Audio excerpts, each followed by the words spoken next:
Welcome friends. Let's work out a previous question paper problem for IAS 36, that is impairment loss. This particular question was taken from Bangalore University BCom question paper of 2019, given for around 7 marks.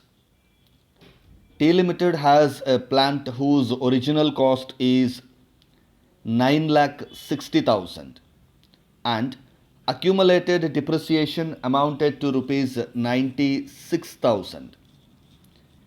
T Limited, a company, has a plant whose original cost, that is the purchase price, was 9,60,000 and accumulated depreciation amounted to 96,000. So, to arrive at the carrying value, you have to subtract the accumulated depreciation from the original cost. Then, another company sold a similar plant for rupees 3,80,000. ಬೇರೆ ಒಂದು company same type of plant, T limited ಕಂಪನಿಯಲ್ಲಿ ಯಾವ ಥರ plant ಇದೆಯೋ ಅದೇ ರೀತಿಯಾದಂತಹ ಪ್ಲ್ಯಾಂಟನ್ನು 3,80,000 ರುಪೀಸ್ಗೆ ಅದು sale ಮಾಡಿದೆ. And selling expenditure amounted to 35,000. So we have the sales value, that is fair value, and also the cost of expenses, the cost of disposal.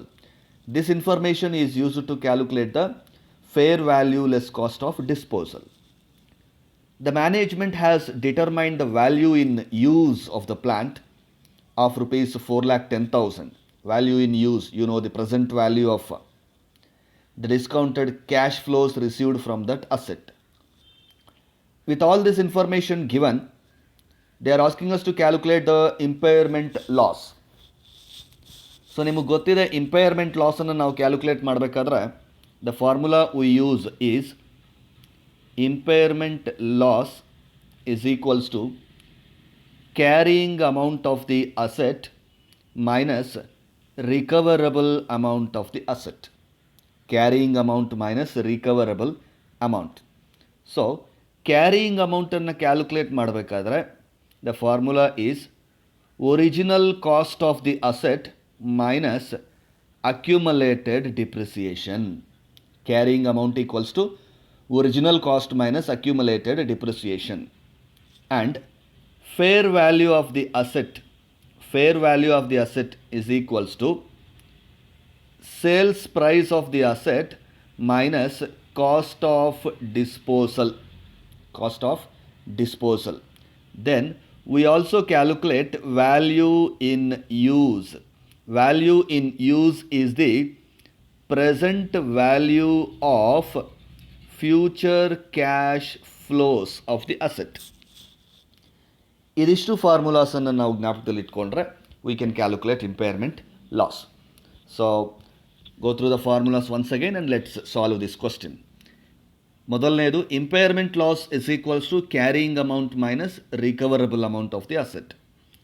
Carrying amount equals to original cost minus accumulated depreciation. In this case we have given carrying amount calculate ಮಾಡೋದಕ್ಕೆ we have original cost 9,60,000 minus accumulated depreciation 96,000. So you can calculate carrying amount. And fair value can be calculated by subtracting cost of disposal from selling price.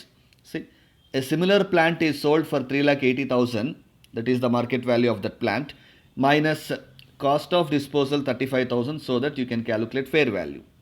And the value in use of the plant is directly given in the question. Now, with this information, let us go to the solution for this sum. Carrying amount, as I already said, cost of the asset, that is original cost of the asset 9,60,000 less accumulated depreciation 96,000. 8,64,000 is the carrying amount of the asset. 8,64,000 is the carrying amount of this asset. So we calculated carrying amount. Number 2, recoverable amount ಅನ್ನು calculate ಮಾಡಬೇಕಾದ್ರೆ recoverable amount is the higher of fair value or value in use, whichever is higher. ನಮಗೆ value in use is given in the question itself, that is 4,10,000, and fair value of the asset can be calculated by subtracting fair value, that is the selling price of the asset, less cost of disposal. So 3,80,000 minus 35,000, that should be 3,45,000. So ಇವೆರಡರಲ್ಲಿ ಯಾವುದು highest amount ಇರುತ್ತೋ, fair value ಮತ್ತು value in use, ಇವೆರಡರ highest amount ಯಾವುದಿರುತ್ತೋ ಅದನ್ನು ನಾವು recoverable amount ಅಂತ ಹೇಳಿ ತಗೊಳ್ತೀವಿ. So out of 3,45,000 and 4,10,000, 4,10,000 is the highest, therefore you should take 4,10,000 as the recoverable amount. So ನಮಗೆ ಕ್ಯಾರಿಯಿಂಗ್ ಅಮೌಂಟ್ ಸಿಕ್ಕಿದೆ, ರಿಕವರಬಲ್ ಅಮೌಂಟು ಸಿಕ್ಕಿದೆ. You can calculate impairment loss now. Impairment loss is equals to carrying amount minus recoverable amount. So carrying amount 8,64,000 minus recoverable amount 4,10,000. 4,54,000 is the impairment loss in this case. Carrying amount minus recoverable amount. So 8,64,000 minus 4,10,000, that should be 4,54,000, that is the impairment loss in this case.